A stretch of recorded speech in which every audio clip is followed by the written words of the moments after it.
I remember thinking, there's something really, really wrong here.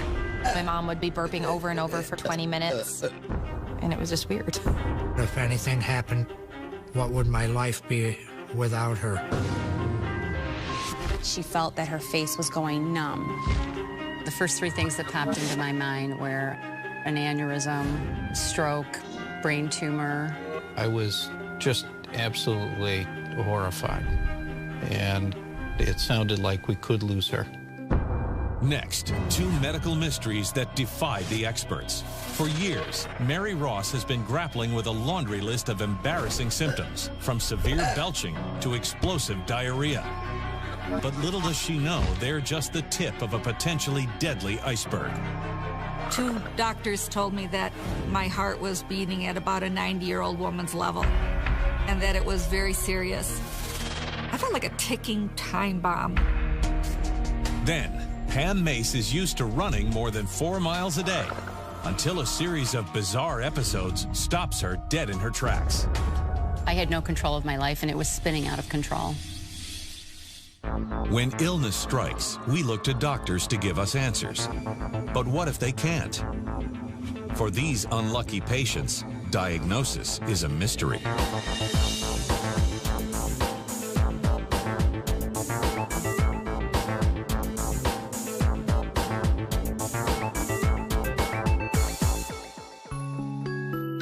In the winter of 1956, Albert and Sophia DeGroat of Rockport, New York, were busy as ever raising 4 little ones.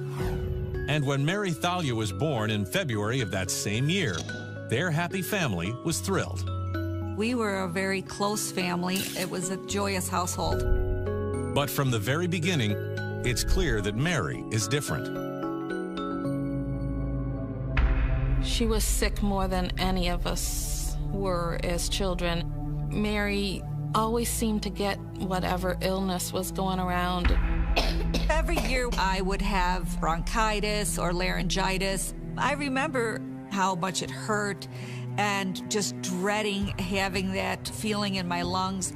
I was taken to the doctor often as a child. Her pediatrician treats the frequent lung infections with penicillin, but Mary's never well for long. They chalked it up to that I probably had a poor immune system and that I was scrawny, weak. I wasn't necessarily a strong, hardy child. Along with the chronic infections, Mary suffers from another acutely embarrassing problem. I had a lot of problems with constipation and diarrhea. It was a daily problem because it was either alternating that I couldn't go and being uncomfortable, or having to go all day long. Mary had a lot of stomach aches and had to go to the bathroom a lot after she ate. One of my sisters called her diarrhea girl. Being teased by my siblings was painful, so I learned to make it a joke so that it hurt on the inside, but I didn't show it on the outside. Mary keeps a stiff upper lip and does her best to manage the condition. But shortly after starting elementary school, out of the blue, a bizarre new symptom appears. I could belch like a trucker. I would start to feel a pressure and burning sensation in my chest. And the only thing that relieved it would be to lean forward and to belch these huge belches. I'm talking not 1, not 2. I'm talking 20 to 30 of them.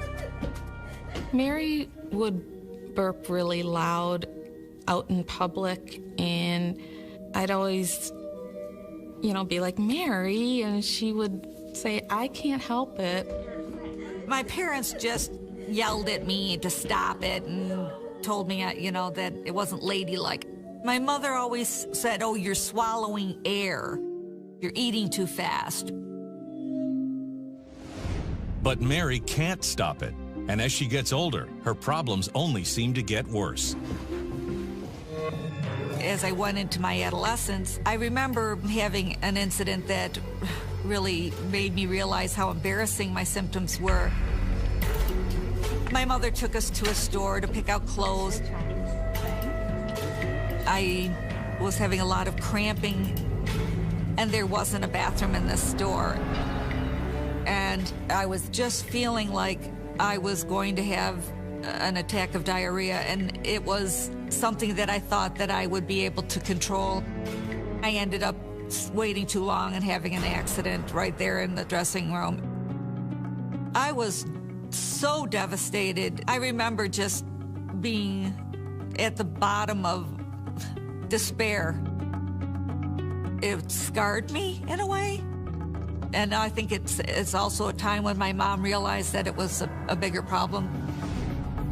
Horrified by the incident, Mary's mother takes her to a gastrointestinal specialist who performs a full GI series to examine Mary's stomach, esophagus, and intestines. I do remember the test being very painful. They diagnosed it as spastic colitis.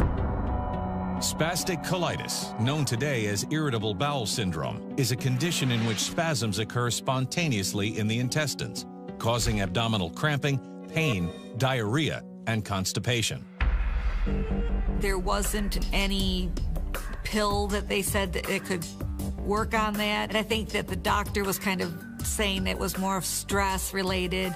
I do remember them suggesting that I eat a lot of roughage. Mary does try to manage the symptoms by changing her diet, but the attacks continue throughout high school. I've developed some great coping mechanisms for my symptoms. I always had to know exactly where the bathrooms were. By the time she's ready for college, her symptoms have literally taken over her life. I really had a lot of nervousness about going and living in a dormitory with a lot of people. I didn't feel I'd have a lot of privacy. I chose to stay home and to commute to college.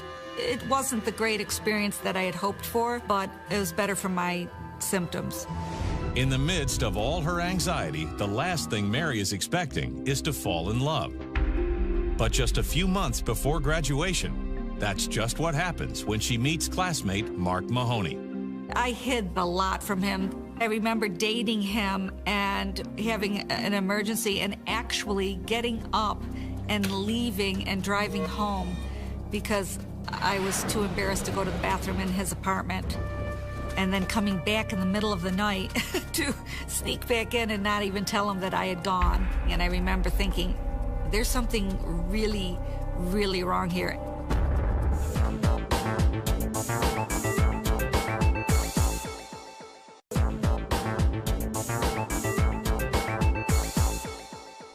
For as long as she can remember, Mary Ross has suffered from chronic respiratory infections and embarrassing bouts of diarrhea and constipation.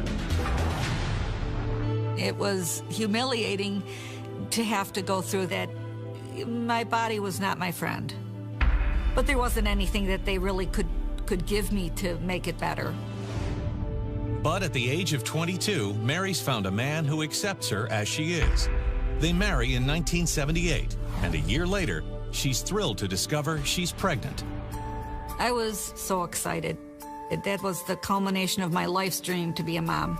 Unfortunately, it isn't long before Mary's pregnancy begins to make her uncomfortable symptoms worse. I felt like very hard to breathe and suffered from severe constipation. I did discuss it with the doctor. They just chalked it up to normal pregnancy symptoms. Mary pushes through the pain, and in March of 1979, gives birth to a healthy little girl they name Anastasia. She was the most incredible miracle. It was the best moment I can remember in my life. Mary quickly settles into life as a stay-at-home mom. But her health problems continue to plague her. There was times when my mother had to get to the bathroom very quickly. She would sort of get stuck in sort of a burp attack that she would be burping over and over for maybe 10, 15, 20 minutes. I think that as I grew into my 30s, I was definitely more aware these things weren't typical and normal. I started visiting doctors more often. My regular doctor treated me for the acid problems with prescription drugs, but it was just putting out the fires rather than finding out what caused the fires. But while Mary desperately searches for answers, her husband is finding it increasingly difficult to deal with the situation. As the marriage went on, I kind of let loose a little bit more, and he didn't like it very much. Didn't cause a problem in our marriage, but it certainly didn't help. In the fall of 1996, Mary and her husband filed for divorce. We just didn't have very much in common and had grown apart. Now a single mother, Mary lands a teaching job at a local elementary school. Her bowel problems make it a challenge, but she quickly learns how to cope. I taught kindergarten in the morning, and you don't leave a kindergarten class for 1 second. I learned not to eat breakfast, and that would help out situations. It changed the way I lived my life, but it was something that I didn't feel I had a choice in. Then, in 1998, Mary is introduced to James Ross by a mutual friend, and there's an instant chemistry between them. I was struck by her beauty and by her intelligence. She didn't tell me anything about her health problems. In May of 2004, the couple ties the knot, and as part of their new life together, they decide to open an antique store. I would be able to manage my symptoms, having my own store, and everything was working great. But just when Mary least expects it, she wakes up one morning to an alarming new symptom. I started really having a lot of problems with breathing and catching my breath. It was the sickest I had felt, and really, at this point, it was more lung involved than stomach involved. Certain that she's contracted a case of viral pneumonia, Mary's doctor puts her on strict bed rest for 3 weeks. But just when she feels she's turned a corner, things go from bad to a whole lot worse. We had opened our shop, just clearing away the snow from the front of the shop, a small little area. I would pick up one shovel of snow, and it was like burning pressure in my chest. She said to me, "I'm so out of breath, I can't catch my breath." She made an appointment that same day to see her primary physician. He did an EKG on me and said, "You know, let's have you go to a cardiologist." As a first step, the cardiologist performs an echo stress test to evaluate the flow of blood through Mary's heart valves. But nothing could have prepared her for what the test reveals. 2 doctors came in and sat down with very forlorn looks on their face and told me that my heart was beating at about a 90-year-old woman's level, and that it was very serious. Mary's cardiologist explains that she has cardiomyopathy. In short, her heart muscle is so dangerously weakened that she could go into cardiac arrest at any moment. They chalked it up to the viral pneumonia, and they thought that maybe it had gone to my heart. I remember very clearly the day that my mom called me to tell me that she had cardiomyopathy, and she was very upset. I basically thought she was going to die. Suddenly, the family is facing a grim reality. There's no cure for Mary's condition. They told me that about a third of cardiomyopathy patients get better with some drugs, a third stay the same, and a third continue to go downhill to needing transplants. I felt like a ticking time bomb. For the next 5 years, Mary lives in terror of suffering a sudden and deadly heart attack. After 5 years, I was then eligible for insurance to pay for an internal defibrillator. It was put in as a safety device.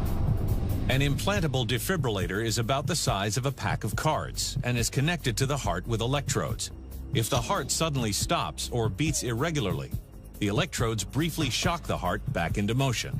It was frightening to have put in because I was worried it was going to go off at any time. With the risk of cardiac arrest in check for now, James turns his attention to Mary's chronic and debilitating digestive problems. Mary would wake me up either going to the bathroom or burping a lot almost every night of the week. It worried me because it isn't something that somebody should do all the time. There's something wrong. 3 or 4 or 5 times a night, she'd get up and go to the bathroom. And I'm a fairly light sleeper, so it woke me up every time she got up. I kept telling her, "You got to see a doctor." I did mention it to my doctor several times. They always chalked it up to indigestion problems or eating too fast. Finally, in November of 2007, James convinces Mary to make an appointment with a local gastroenterologist, Dr. William Che. I was very surprised that the patient has this significant and sometimes serious symptoms in both chest and abdomen for more than decades. They first wanted then to do a study called a Hamburg barium test. And he said, you're going to come and you're going to eat a Hamburg and you're going to drink barium. And I'm going to follow it all the way through your system. Dr. Che explains that Mary will eat standing in front of a fluoroscope, a type of X-ray machine. The test will allow him to watch how food is digested and processed within Mary's body. You can see it go down your throat and down into your stomach. You're there pretty much all day because he wants to see it as it progresses through your system. In a healthy person, food usually makes its way through the colon within 24 hours. But in Mary's case, it's clear there's a big problem. He paused and he said, do you see what I see? And I said, what? I was shocked to find something which I've never seen in my career. And he took me over to stand right in front of the fluoroscope machine. And he said, that is your defibrillator. And you could see the little machine that was my defibrillator in my chest. And all around it was a dark kind of cloud-looking thing. And he said, that is your colon. Your colon is in your chest cavity, up by your heart. And I said, oh, not knowing what that meant. I was amazed. Based on the symptoms, as she described, with our finding of part of large intestine in the left chest, the most likely diagnosis was a congenital diaphragmatic hernia. Congenital diaphragmatic hernia is a very rare and dangerous birth defect. In a healthy individual, the diaphragm, a dome-shaped muscle that sits between the abdomen and the chest, keeps the abdominal organs from moving into the chest cavity. But in patients like Mary, there's a hole in the diaphragm. As a result, organs from the abdominal cavity are pushed up through the opening into the chest. I was kind of amazed, but I didn't really know what it implied. You know, I thought, well, is this not normal? And he's like, no, this is not normal. Now, all of Mary's seemingly unrelated symptoms make sense. Dr. Che explains that the anatomical deformity is responsible for the respiratory problems she's endured since childhood. Basically, Mary's colon has been taking up space that her heart and lungs need, with dire results. As you can imagine, if large colon is in the chest, that will press that part of the lung so that the patient will not only have a pain, but severe breathing difficulty. Then that part is very vulnerable to inflammation and infection. Her colon was also putting pressure on her heart, preventing it from pumping blood effectively. We cannot say Mary's heart condition is caused by this, but existing heart condition could have been worsened because of this condition here. It's clear, however, that Mary's lifelong bowel problems are a direct result of the hernia. Mary's colon is squeezed tightly through the 4-inch hole in her diaphragm, making a loop back into her abdominal cavity. As a result, food and waste have been getting stuck in the narrow part of the loop, like traffic in a bottleneck. Mechanically, it's blocked. Stool could not pass through smoothly, so that you can have a constipation predominant, but then you may have a loose bowel to clean out. Dr. Che also discovers that Mary has an unrelated condition. Her stomach is twisted, causing her extended bouts of burping. We all swallow air as we drink and eat, and gas accumulates in the stomach and feels uncomfortable. And one way to relieve this discomfort is to belch. It was like everything was explained, and it was all due to this birth defect that I had lived with miraculously my whole entire life. In fact, Dr. Che is surprised that Mary has done as well as she has. The condition is so dangerous, it could kill her at a moment's notice. If it is left alone, it can stay in the chest, and the patient may collapse because couldn't breathe, or it may perforate in the chest. Then it could become a catastrophe.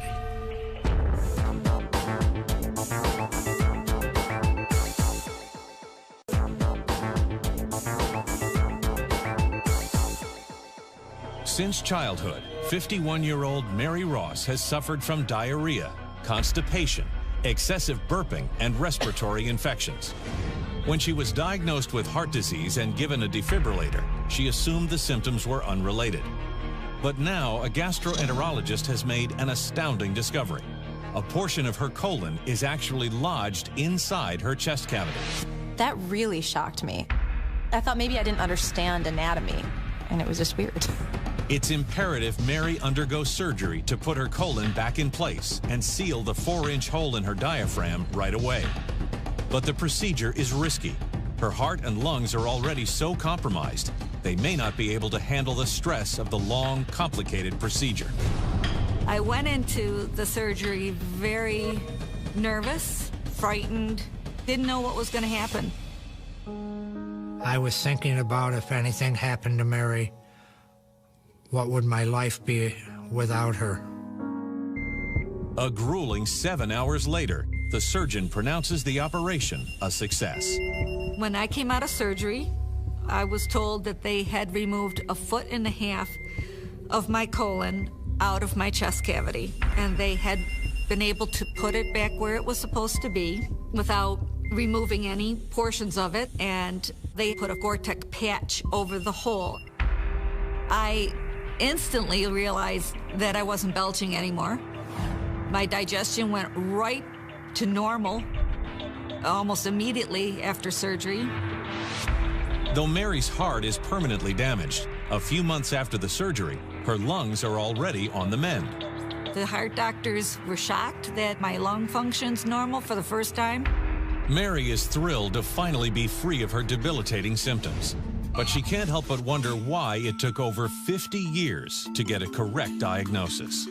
I said, why didn't anyone know this? And he said that the only reason that he actually was able to find it was that he took the time to follow my digestion all the way through, that nobody would have expected to see my colon up there.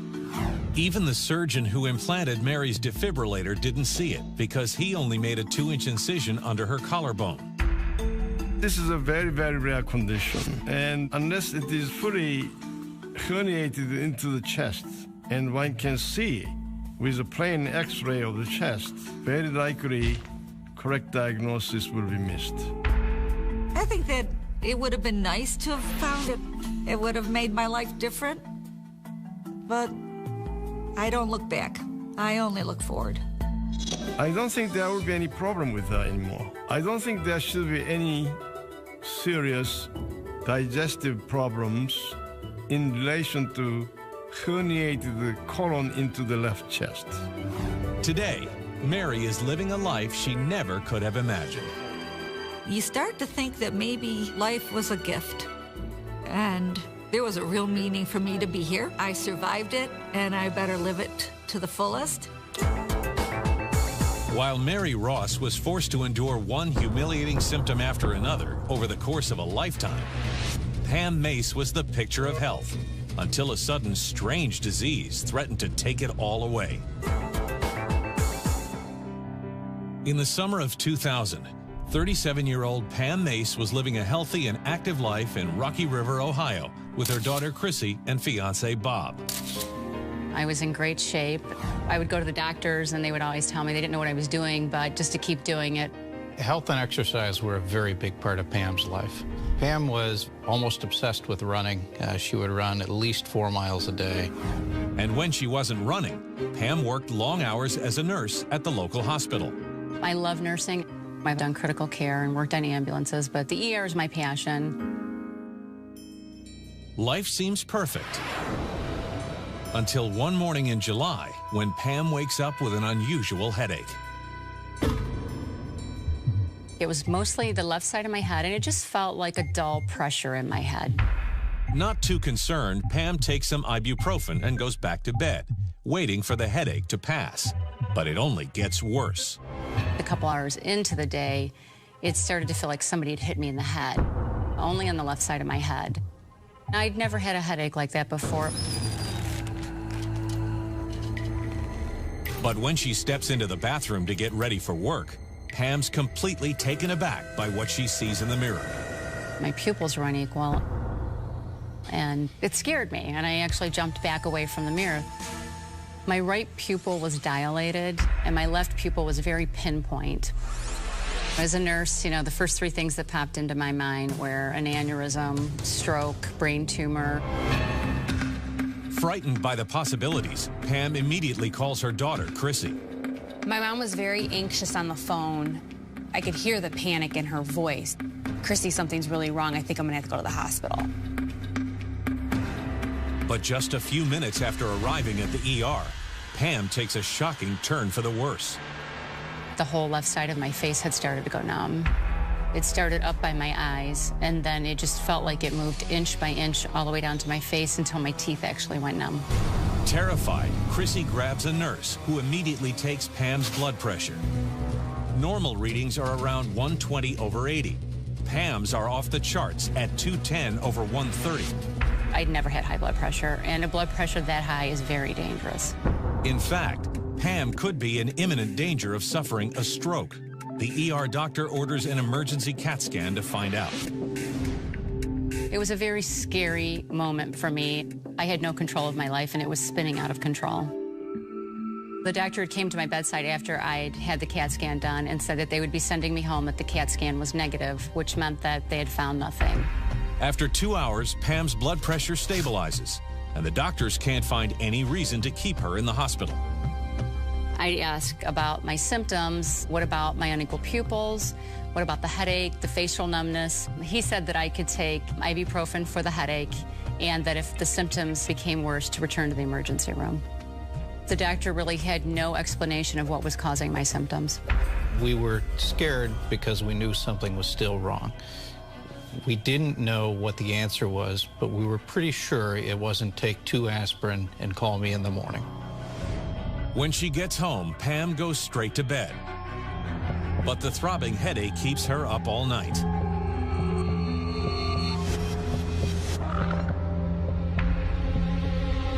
My head became very tender to touch. It felt like somebody had hit me in the head with a bat. And I kept looking at my pupils. I looked very weird. It was hard for me to believe there was nothing wrong with me. Something had to be causing this. First thing in the morning, Pam calls Chrissy, who rushes her straight back to the ER. It was very frightening watching my mom be in as much pain as she was. Getting her the help that she needed was my main concern. As soon as she arrives, the on-call doctor sends Pam in for an MRI. I was becoming more anxious. My headache at that point was becoming incapacitating, and I started to feel a tightening sensation in my head. Sure enough, when the results come back, it's clear that something is very wrong. The doctor had said to me, "Have you ever been in an accident?" And I said, "No." And the doctor repeated the question, "You've never been in an accident?" I felt like my heart had stopped. I knew that something bad was happening to me. The results are terrifying. 2 crucial arteries in the brain, the vertebral and the left carotid arteries, are dissected or torn. The doctor told me at that point that I was very lucky to be alive, that a lot of people die from dissections. All I could think of was what would make my artery do that. It wasn't like I had been in a trauma. The doctor had just said that spontaneous dissections happen in 1 in 200,000 people, and I just happened to be one of those people. I was just absolutely horrified, and it sounded like we could lose her. Then the doctor drops another bombshell. The neurologist said that the facial numbness was that I had had a small stroke. They didn't see the small stroke the day before because that's not something that would show up on a CAT scan. And I was concerned, could she have another stroke? I was very scared for my mother's life. While the doctor is confident that Pam's arteries will heal on their own, the artery involved in the stroke is impeding the free flow of blood to her brain. Pam could easily develop a clot and have another more serious stroke. It was all just very difficult for me to understand what was happening to me and why it was happening to me because I was so young. To reduce the risk, the doctor immediately puts Pam on a regimen of blood thinners, blood pressure medication, and pain relievers. I just felt like I was no longer a nurse, that I was just a very terrified patient. I just didn't know what was going on. I just felt like I couldn't understand any of it. Unfortunately, the treatment does little to alleviate Pam's piercing headaches. I could not lift my head up off of the bed. I could not walk. I could not sit up at that point. And none of the pain medications they were giving me were even touching my headache. While the doctor assures Pam that the headaches will diminish as her arteries begin to heal, she will have to come to terms with a disturbing reality. The doctor had said that there was nerve damage done to the eye due to the dissection and they may never correct themselves. After a few days in the hospital, Pam is still in as much pain as the day she was admitted. Puzzled by the lack of improvement, the doctor sends her in for another MRI. I was still scared. I was still having symptoms, and I wanted to be better. But both Pam and the medical team are taken aback when the second MRI uncovers a dangerous new development. The doctor came into the room and said that I had dissected also my right carotid artery, which meant I had dissected 3 arteries at that point. It felt like the walls were caving in around us. We really thought that, you know, this could be it. This could be the end. To make matters worse, the doctor still doesn't know what's causing the dissections or how to prevent another one. They were going to keep me on certain medications and that I would have follow-up appointments, but at that point, they had done all they could do. 1 week after being admitted, Pam is discharged with orders to rest and not return to work until her arteries have healed. When Pam was released from the hospital, I felt like this was only the beginning of the road for us. It was hard for me to accept that it was just something that was spontaneous and I just needed to get on with my life. And I didn't understand where this high blood pressure had came from because I had never, until that day, ever had high blood pressure.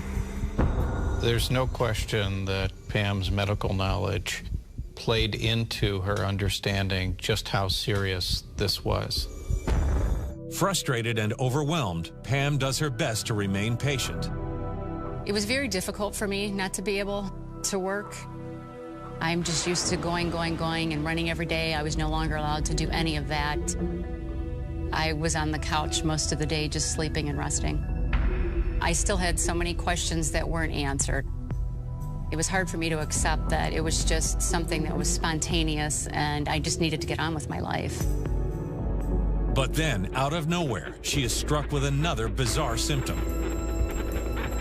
I'd also developed a swishing noise in my ear that was constant and would not go away. It was just, it was like being able to hear my blood flow, and it drove me crazy. It was so loud, and it was very distracting. It seemed like she was complaining about the noise in her ear on a daily basis. The swooshing noise was a clear indication that there was still something wrong. Pam informs her doctor about this new development, and he assures her it's all part of the healing process. Then, just a few weeks into her recovery, Pam's blindsided by another terrifying symptom. I started to experience dizzy spells, and certain things triggered them. It could be emotion, the movement of my head, but I would totally lose my vision. And it felt like my head was going into a big spin. The only thing I could do was grab my head until the spin slowed down and I'd actually gotten my vision back. Was something else going on? Was she having more dissections? Was this a healing process? Alarmed, Pam sets up an appointment with a neurologist, and after carefully reviewing her history, he orders another imaging test. The results, once again, are shocking. Of her 3 torn arteries, only one, the left vertebral, is actually healing. The other 2, the carotids, haven't improved at all. I was worried, why had one healed and why were the other 2 not healing? Even worse, the test reveals that Pam has 2 potentially deadly brain aneurysms, or bulges in the walls of her arteries. Aneurysms impede the flow of blood to the brain and can lead to a massive fatal stroke. In Pam's case, they're caused by the narrowing of the carotid arteries, where the dissections initially occurred. She was like a time bomb, and at any moment, we could lose her.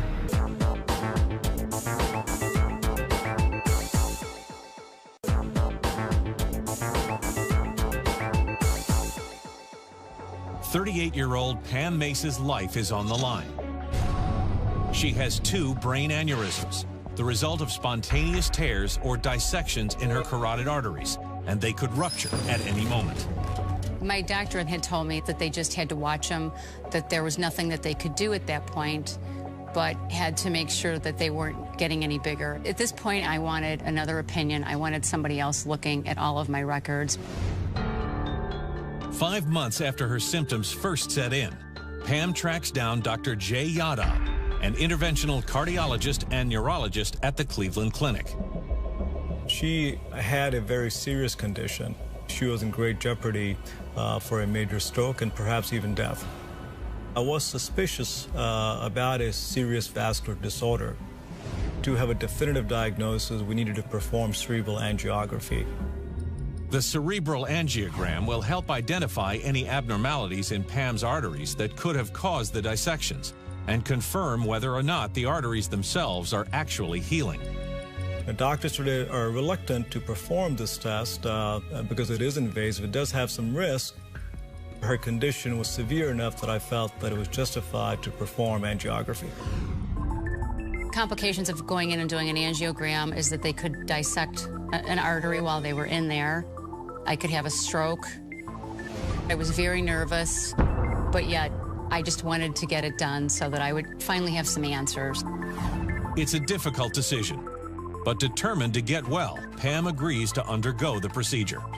My whole family was there with me, and it was very hard when they went to take me into the back. It was very emotional. My mom made us very aware of everything that could happen, and I was very afraid that she may not come out, okay, and that she could have a stroke. Once Pam is sedated, the team inserts a catheter into her femoral artery, then threads several wires up through her aorta and into the arteries that go to the brain. Finally, a dye is injected, and with X-ray technology, Dr. Yadav can see exactly what's going on. When Pam was having the procedure, I think I paced the length of the hospital about 100 times. This was a tremendous day of anticipation for us.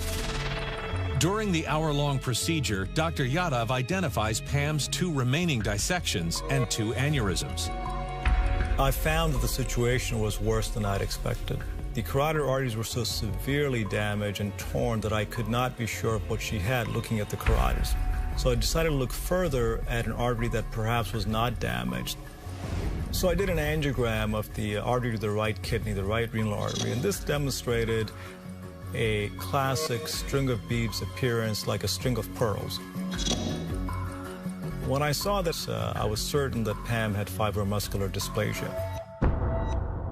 Fibromuscular dysplasia, or FMD, is a condition in which cells in the walls of arteries grow abnormally, causing the arteries to get thin in some places and bulge in others. The narrowing and enlarging of the arteries produces a characteristic string of pearls appearance. The disease is most commonly found in the renal and carotid arteries. When these arteries are not wide enough, blood can't flow through the body properly, which can lead to a variety of potentially fatal problems. The cause of FMD is unknown. We don't really understand fibromuscular dysplasia completely. What appears to be happening is that the middle layer of the artery does not form properly and tends to form rings. So what you see is you see a ring followed by an enlarged area, and that's why it looks like a string of beads. I finally felt like I had answers, and now at least we had somewhere to start. Dr. Yadav suspects that not only has Pam been living with the disease for the past year, but her morning runs probably aggravated the condition. She's quite an active runner. When you run, the blood pressure goes up. Having the narrowing of the arteries to the kidney will increase blood pressure, and this increases the stress on all of your arteries. And in her case, because they had FMD and were already weak, led to a tearing. The tearing caused pain, which she interpreted as headaches. It also caused swelling and damage to the artery. What happens is that the body uses your arteries like highways. So on the outside of the carotid arteries run nerves that supply the eye and the eyelid. The bruising of the artery from the tear led to damage to those nerves, and that led to her pupil getting bigger. Dr. Yadav goes on to explain that the dissections also caused Pam's dizziness. When the blood flow gets decreased to the brain, patients often feel lightheaded, and they'll typically describe this as dizziness. The stroke Pam suffered was another direct consequence of the FMD. The purpose of your arteries is to carry blood and oxygen to your vital organs, particularly your heart and your brain. So in a dissection, what happens is the artery, which has got layers, the inner layer separates and falls inward and blocks the blood flow like a curtain. And this will lead to a stroke. While there is no cure for FMD, it's imperative that Dr. Yadav repair Pam's damaged arteries immediately. I felt the only treatment that would work here was to put in what are called stents, which are little tiny metal scaffold, which repair the wall of the artery and really restore blood flow in the artery. The procedure is delicate and extremely dangerous. The major risks are that Pam could suffer a stroke or excessive bleeding. If either were to happen, Pam could die on the operating table. I was scared to death, but I knew I had to have it done. For the Mace family, it's the longest 2 hours of their lives. I think we all thought at that point that there was a good chance that we could lose Pam. But when the operation is finally over, Dr. Yadav has good news. The procedure was a great success. The arteries were completely repaired. I placed a special type of stent inside the aneurysm, which relieved the stress, the pressure on the wall of the aneurysm. So the aneurysm stopped growing. I almost immediately felt better. And it made a huge difference in my life. I just felt like I could live again. Although grateful to finally be through the crisis, Pam can't help but wonder why it took almost a year to put the pieces of the puzzle together. It is unusual, it is rare, it is underdiagnosed.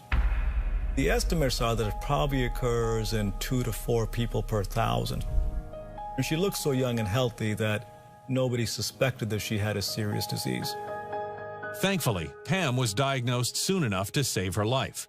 Any later, and the consequences could have been devastating. Pam really had about as severe a condition as you can have. She had over 90% blockage due to the tearing in both carotid arteries. She could easily have had a crippling stroke or died at any time. As for the future, Pam will need to be vigilant about following up with her doctor annually. She could have more dissection. She could have a stroke. We cannot completely prevent that. The arteries that we have fixed, I think, will do quite well, but there are other arteries that could get involved. I go for regular follow-ups to look at all the arteries. I don't run anymore. I take medication to control my blood pressure, and I take aspirin daily. Today, Pam is 46 years old and has put nursing to the side to work full-time as the president of the Fibromuscular Dysplasia Society of America. Despite everything she's been through, Pam is optimistic about the future. Today, I hardly have any symptoms. I hardly get headaches anymore. My pupils are still unequal. That comes and goes, but they don't look as bad as they did. Since my stents were placed, it's made such a difference in my life. Pam's the girl in my dreams, and to have her survive this is my dream come true. She lives every day to the fullest. She still has to watch her stress and stuff, but her spirit hasn't been broken. I feel hopeful for my future and for other patients with the disease that we are going to finally find some answers to what causes this disease and one day how to treat the disease.